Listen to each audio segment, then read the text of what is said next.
नीमच में 4 फरवरी को समाजसेवी अशोक अरोरा गंगानगर पर जानलेवा हमले की गंभीर घटना घटित हुई, जिसमें शार्प शूटरों ने सरेआम गोलियां चलाकर शहर की फिजा बिगाड़ने की कोशिश की। इस घटना में एक आरोपी बाबू उर्फ मजहर अहमद की मौत हो गई, वहीं अन्य आरोपी फरार हो गए। घटना को 4 दिन बीत जाने के बाद भी पुलिस प्रशासन द्वारा अब तक बदमाशों की गिरफ्तारी नहीं की गई। इस घटना से हर वर्ग में आक्रोश व्याप्त है। उक्त घटना के विरोध में 8 फरवरी गुरुवार को सर्व समाज और संगठन संस्था से जुड़े हजारों की संख्या में पदाधिकारी और नागरिक इस घटना के विरोध में भारत माता चौराहे 40 पर एकत्रित हुए, जहां से रैली के रूप में रवाना हुए। रैली भारत माता चौराहे से प्रारंभ हुई, जो पुस्तक बाजार, जाजू बिल्डिंग, तिलक मार्ग, घंटाघर, नया बाजार, बारादरी चौराहे, फवारा चौक, फ्रूट मार्केट चौराहे होते हुए यातायात थाने पहुंची, जहां सर्व समाज के पदाधिकारी द्वारा 100 से अधिक ज्ञापन मध्य प्रदेश और राजस्थान के मुख्यमंत्री, जिला कलेक्टर और एसपी के नाम अतिरिक्त पुलिस अधीक्षक नवल सिंह सिसोदिया को सौंपे गए। इसने मांग की गई कि यूपी के अतिक अहमद की तर्ज पर अपराधियों बदमाशों की अवैध तरीके से अर्जित संपत्ति पर बुलडोजर चलाया जाए, मुख्य आरोपी गढ़ों की जल्द से जल्द गिरफ्तारी हो, स्पेशल अभियान चलाकर अपराधियों की आर्थिक कमर तोड़ी जाए और बदमाशों को सलाखों के पीछे डाला जाए, ताकि भविष्य में इस प्रकार की घटना न हो। दिए गए ज्ञापन में यह भी बताया गया कि 5 फरवरी को जब बाबू फकीर के परिजन उसका शो लेने नीमच पहुंचे तो उन्होंने शरेआम चेतावनी दी थी कि एक भाई की मौत हुई है, परंतु 2 भाई अभी भी जिंदा हैं, जिससे यह प्रतीत होता है कि यह लोग भविष्य में पुनः इस प्रकार की घटना कार्य कर सकते हैं। इन लोगों के घरों का पता लगाकर उन पर भी बुलडोजर चलाया जाए। देखिए, ये जो 100 से भी अधिक ज्ञापन जो आज नीमच के सर्व समाज के द्वारा दिए गए हैं, ये हमारे नीमच शहर का जो शांत प्रिय जनता की एकता और अखंडता को प्रदर्शित करती है। जैसा कि सबको विदित है, विगत 4 फरवरी को हमारे मालवा मेवाड़ के प्रतिष्ठित समाज सेवी श्री अशोक जी अरोरा पर ताबड़तोड़ फायरिंग प्रोफेशनल शूटर्स के द्वारा की गई, जिसमें उनकी जान जाते जाते बची और हम परमपिता परमेश्वर की कृपा से उनकी जान बचाने में वो सफल रहे। लेकिन हमारा ये कहना है कि ये शांति का टापू है नीमच।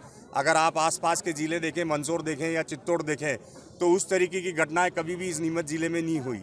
और वो सिर्फ उस वजह से नहीं हुई, मैं इस हमले को जो है बिल्कुल एक अलग नज़रिए से देखता हूँ। और मैं इस नज़रिए को इस तरीके से देखता हूँ कि एक व्यक्ति सिर्फ इसलिए सुरक्षित नहीं है क्योंकि उसकी वजह से ये पूरा शहर सुरक्षित है। क्या बात है। और ये जो प्रोफेशनल लोग हैं, जो प्रोफेशनल शूटर्स हैं, जो अवैध वसूली करना चाहते हैं, उनको ये मालूम है कि इस शहर पे किसका संरक्षण है और कौन हर्डल है। वो येन केन तरीके से अशोक भाई के ऊपर हमला करके और ये मंदसौर और प्रतापगढ़ के आधार पे इस शहर से अवैध वसूली करना चाहते थे। तो हमारा मुख्य आज जो ज्ञापन का आधार है वो यही है कि जो प्रोफेशनल शूटर्स हैं, उठाई गिरे, जो सिर्फ चंद रुपयों के लिए किसी की भी जान ले सकते हैं, उसके 2 भाई इस प्रशासन की नाक के नीचे उसकी डेड बॉडी लेके जाते हैं। और प्रमुख समाचार पत्र दैनिक भास्कर जो है, उसमें वो खुलेआम चेतावनी देके जाते हैं कि 1 भाई गया है, 2 अभी रहे हैं। तो मेरा आप सबके माध्यम से पुलिस प्रशासन, माननीय मुख्यमंत्री महोदय, माननीय राज्यपाल महोदय और हमारे अभी नवनियुक्त मुख्यमंत्री हैं आदरणीय मोहन जी यादव, जो बहुत सारी ऊर्जा से भरे हुए हैं, तो मेरा आपके चैनल के माध्यम से उनसे विनम्र अनुरोध है कि यूपी की दर्ज पे इन प्रकरण में जितने भी संलिप्त लोग हैं, सबकी अवैध संपत्तियां समूल बुलडोजर से नष्ट की जाए। और यही नीमच क्षेत्र की जनता की मांग है, ताकि आने वाले दिनों में कोई शाह और फकीर इस शहर की जनता की तरफ आंख उठा के नहीं देख सके। कितने ज्ञापन सौंपे गए हैं? लगभग 150। कितनी पब्लिक थी आपके? लगभग 5000। ये जो शाह और फकीर की आप बात कर रहे हैं, ये एक दिन में तो इतने बड़े नहीं बने होंगे। इनके पीछे संरक्षण किसका है? देखिए, संरक्षण तो चल ही आया ना, संरक्षण तो चल ही आया। और इसीलिए जो सर्व समाज ने जो मांग करी है, वो आपने देखा होगा कि वो ज्ञापन मुख्यमंत्री राजस्थान के नाम पे भी है। और ये सबको विदित है, कोई बोलना नहीं चाहता, सब डरते हैं। लेकिन हमारे आसपास के क्षेत्र में प्रतापगढ़ जेल एक ऐसी है जहाँ से खुलेआम गतिविधियाँ चलती है और जहाँ से खुलेआम अवैध वसूली के धंधे होते हैं। अक्सर मामले प्रतापगढ़ जेल से ही निकलते हैं, लेकिन उस पर कोई पाबंदी नहीं लग रही। उस पर पाबंदी राजस्थान सरकार को लगाना चाहिए। और आज हमारे जो भाई, हमारे जो निर्मल नरेला हैं, उनने और जो सर्व समाज के ज्ञापन का वाचन किया है, तो उसमें आप देखें कि हमने राजस्थान के मुख्यमंत्री से मांग करी है। और निश्चित रूप से कहीं न कहीं इस प्रशासन की कमजोरी है।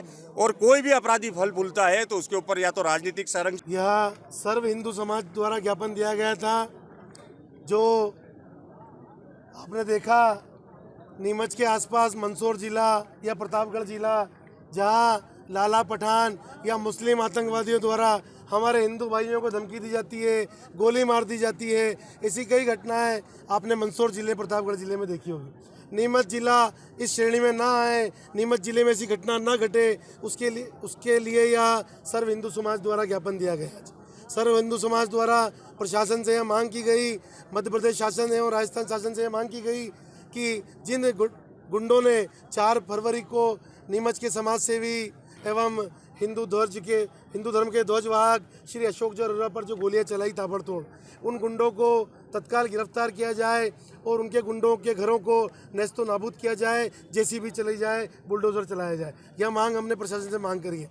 नीमच जिले में और भी ऐसे कई घटनाक्रम चल रहे हैं ऐसे आतंकवादियों और गुंडों द्वारा, वहाँ नीमच में ऐसे घटनाक्रम ना चले, उसके ये ज्ञापन हमारा इसलिए दिया गया था, यही मांग की गई थी। पूर्व में भी डायमंड ज्वेलर्स के अनिल सोनी पर नीमच शहर में घटनाक्रम हुआ, नीमच के भरत जी जारोली पर यह घटनाक्रम हुआ। ऐसा भविष्य में ना हो और गुंडे मवाली नीमच शहर से डरे और नीमच के हिंदू समाज की एकता बनी रहे, उसके द्वारा यह ज्ञापन दिया गया और यह मांग की गई। भाई साहब, डेड बॉडी ले जाने के दौरान 2 भाइयों ने जो है खुलेआम चेतावनी भी दी थी। जो बाबू फकीर इस घटना में मारा गया, जो गुंडा नीमच में अशोक जी अरोड़ा के अंगरक्षकों द्वारा जो मारा गया, उसके 2 भाई जब उसकी बॉडी लेने आए थे तो उन्होंने यहाँ ऐसी धमकी दी थी। समाचार पत्र में, दैनिक भास्कर में समाचार भी छपा था कि अभी 1 भाई मरा है, 2 भाई जिंदा है। इसका अर्थ क्या निकाला जाए? हम प्रशासन से मांग करते हैं कि गौतमपुरा में जहाँ भी वो रहते हैं इंदौर के पास, उनके घर पर भी बुलडोजर चलाया जाए और उन 2 भाइयों पर भी कानूनी कार्रवाई की जाए, उनको भी इन धाराओं के अंतर्गत गिरफ्तार किया जाए। यह प्रशासन से हम मांग करते हैं। पूरा नाम? निर्मल देव नरेला, नीमच।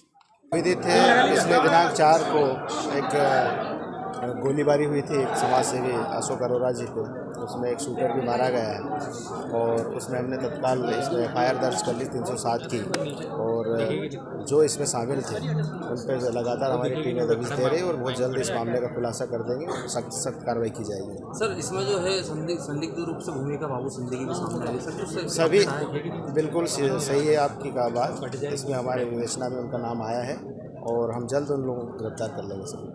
ठीक sir, thank you sir, thank you.